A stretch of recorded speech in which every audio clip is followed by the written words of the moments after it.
visited the memorial that has sprung up a quarter of a mile from the crash site. I thought of you listening to him, and it just made my heart break for you. I'll always just remember, that he was saying goodbye. Just a couple of months ago, I sat down with John F. Kennedy Jr. for what turned out to be his last television interview. Who would have ever thought? People come up to me and say, your father is a great man, and that, that happens to me several times a day, and that's a really special thing. This can't be happening to our school. I know. And he came into the library and shot everybody around me. He should be safe at school. Yeah. It should be a safe place. The bodies of as many as 16 people are still here at Columbine High School, victims of the worst school shooting in American history. I'll never forget Michael Scholes, who had lost his son, Isaiah, and a young man named Craig Scott, who had lost his sister, sat down with me. All these people that I was praying for, 30 minutes later, their brothers and sisters were showing up. But not your sister. It was one of the most profound and even spiritual experiences I've ever had. We are joining you from Westminster Abbey, the site of Princess Diana's funeral. Does it still shock you, the incredible impact she had on so many people? And you must think about her every day. I do, and it's a complicated thing because it's very, very difficult to realize that I'll never speak to her again. It's an extraordinary thought. The bomb shook Oklahoma City. 168 people were killed, more than 800 injured. It's an incredibly moving experience to be here and just walk around the area where the federal building used to stand. There's certainly images from that story that I will never be able to get out of my mind, like the fireman holding that baby. We, the jury, in the above entitled action, find the defendant, Orenthal James Simpson, not guilty of the crime of murder. Many people you well know believe this so-called search for the killer or killers is a joke. If Rodney King is the most famous beating victim in America, then the second most famous is certainly Reginald Denny. And there's no police presence down here. They will not enter the area. Is your head, it looks like some of your head is missing right It is. there. If they vote for confirmation, they risk being portrayed as ignorant about the mental anguish and humiliation that results from sexual harassment. World attention has focused on the Allied push into Kuwait and Iraq to end Saddam Hussein's occupation of Kuwait. Why did it take so long to get our cargo, equipment, men here? We have brought more people over here in less than 6 weeks than we brought into Vietnam in 8 months at the height of our buildup. This is the biggest thing that's happened to me in my life. And you're asking us when we're ready to go home, or I don't want to go home and miss this.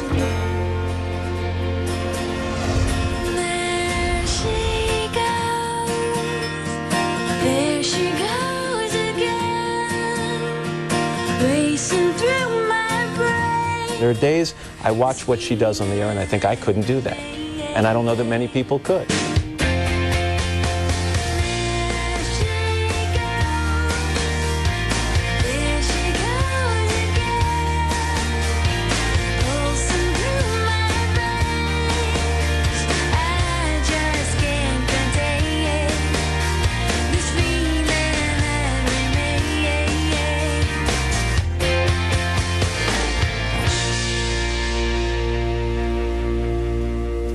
And we want to thank producer Yal Fetterbush, editor Mark Evans, associate producer Nick Palladino, senior researcher Ernie Angstadt, and graphic designer William Huncannon for putting that piece together. Wow. Isn't it amazing, the history that all of us have had the privilege of witnessing here on the show, just all those events, it's amazing. Well, I think what's amazing is that you've held us, America's hands, through a lot of very difficult times, and that's why we are You're celebrating. Everybody on this show does that. I know, but you deserve your day today. And some of the weird things I did. Whoa.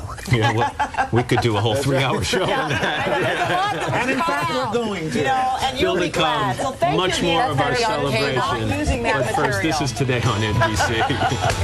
Use some of it. Yeah, I know. And God only knows what I'd be without. God only knows what I'd be without. 7:30 now on a Wednesday morning. It's the 31st day of May, 2006, and not an ordinary Wednesday. It's also Katie's last day here on Today, and some people have come outside and wanted to hold some signs and wish her well. Some of these people started lining up 15 years ago. Just hoping this day would come. Just hoping to get a seat. Anyway, we've got a big crowd outside, and we're going to get outside and say hi to some of those people in just a couple of minutes.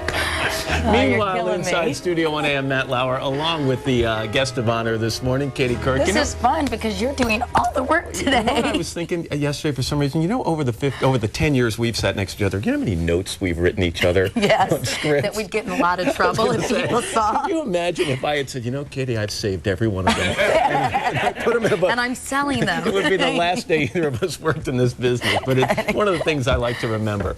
Anyway, in just a moment, 6 people I know had a very big impact on Katie during her time here. They're pretty much ordinary people leading fairly normal lives until a big event changed them forever, and we're going to hear from them in just a couple of minutes, plus a special performance from Martina McBride and Trisha Yearwood, and later Tony Bennett. Not a bad lineup. I know, and Martina. Exactly right. McBride as well, so. But first, let's head outside. Mr. Roker has a check of today's weather. Today's weather is brought to you by The Devil Wears Prada, starring Meryl Streep and Anne Hathaway. June 30th, only in theaters. A beautiful morning out here, and nice sentiments for Katie. Where are you guys from? New Jersey and New York City. All right, you came a long way to get here. At 4:30 in the morning. All right, you got good seats. Okay, no more coffee with Katie. I like that. All right, well, we'll give you her address and you can show up. Anyway, let's check it out, show you what's going on. Another hot one. Syracuse today, 91. Cleveland, hello, Cleveland. 89, Nashville, 93. Norfolk, Virginia, 91 degrees. Rest of the country, you can see the heat is on in the southwest. 80s, 90s, 100s through the Gulf Coast. 70s and 80s in the Pacific Northwest. That's what's going on around the country. Here's what's happening in your neck of the woods. All right, we've got another steamer here with 70 degrees and high humidity, 78%. More importantly, look at the dew point, which is 63 degrees. So it is feeling very uncomfortable again. 60s and 70s heading out that door. Mansfield, you're at 70 degrees. So is Ashtabula, mid-60s in Akron. And we've got partly sunny skies, sort of a hazy sunshine, and I think the possibility of some thunderstorms later today. 88 the high. Some storms could become strong or severe. Weather, Matt. All right, Al, thank you very much. You know, Katie, during our time here together, we've had the privilege, I guess you have to say, to interview a lot of ordinary people who've shown extraordinary courage. And there have been a handful who I know stood out in your mind, and we decided to revisit those people and give them a chance to tell you what you've meant to them.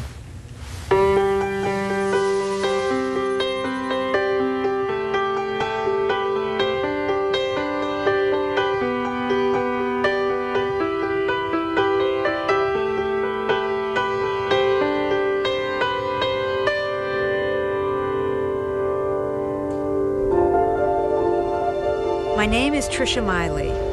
Another name that I'm known by is the Central Park Jogger. I spoke to Katie back in April of 2003. Do you think you'll ever really know what happened that night in Central Park? No, I mean, I'll never know. The piece that we did documented my recovery from the brutal attack, beating, and rape in New York City's Central Park back in 1989. Initially, I felt it was a big risk to go public. I really wondered how the media would portray me, and I didn't want my story to be sensationalized. Yes, I can come back here. When Katie and I went back to the place in the park where I'd first been attacked, I became more and more comfortable, and you know, I actually showed Katie the scars on my head, and I actually had her, you know, touch my scalp so she could get a better sense of what had happened. And it's been a healing The effect of the piece I did with Katie was made so clear to me the very next morning. I was stepping out of a cab, and a woman tapped me on the shoulder and told me that she had seen the piece. And then tears welled up in her eyes, and she told me that she had a brother who had a head injury. And she said seeing me filled her with so much hope, and that she was going to go and tell him about me. I'd love to say directly to Katie, thank you for seeing me as a survivor and helping me to heal.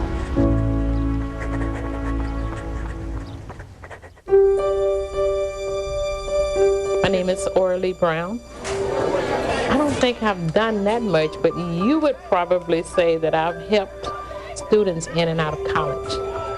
Let me take a class of kids and follow them. And I say, give me the class that you don't think will make it out of elementary school. That's the class. So if they're all together working on the same goal, I felt that we had a really, really, really good chance to make it, and we did. That's what I'm here for. If you got a problem, I got a problem. The problem was trying to get these kids through high school. In 1999, 19 of the 23 students went on to college. And college it's hard, but it's fun. They had called me to come to New York. During the interview, Katie said to her audience, I want all of you guys to send Miss Brown $1. And you know what we received? $33,600. The nicest lady in the world.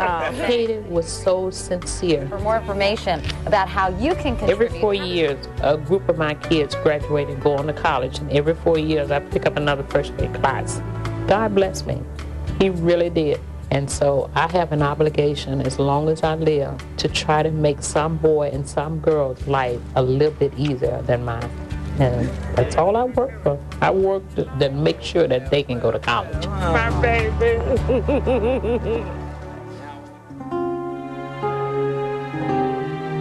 My name is Jack Clausing. My name is Patsy Clausing. My son Mitchell was diagnosed with brain cancer, and we were flying to New York to Sloan Kettering for treatment. Angel Flight folks had generously donated their services to us to get Mitchell there on time. Whiskey Bravo 3023. And Katie was doing a story on Angel Flights, and she met us at the airport. Nice to meet you. I'm here welcoming you to New York. Hey, Mitchell. I'm Katie. How are you, sweetie? You've been sleeping, huh? Mitchell wasn't doing very well at the time. His brain had swollen, so he wasn't very cognizant of what was going on around him. Does he get a little sick from flying, or just the medicine? Just the medicine. The medicine, yeah. She was very nice to me. She was very wonderful for Mitchell. She had real concern and real heartfelt feelings for my son. Just in that short period, that short time that we met. Feel good to be on solid ground again?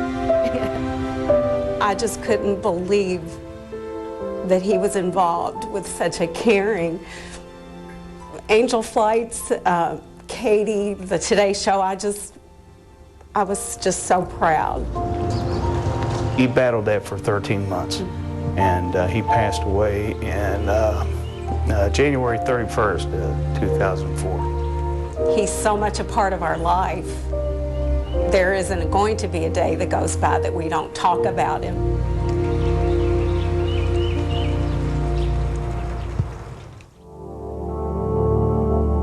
My name is Lauren Manning, and I am a 9/11 World Trade Center survivor. I was severely burned on that day.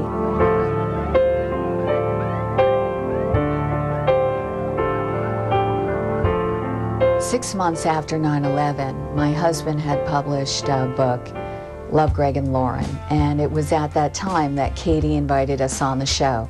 Lauren, I know you said to your husband, Greg, I was on fire, I ran out, I prayed to die.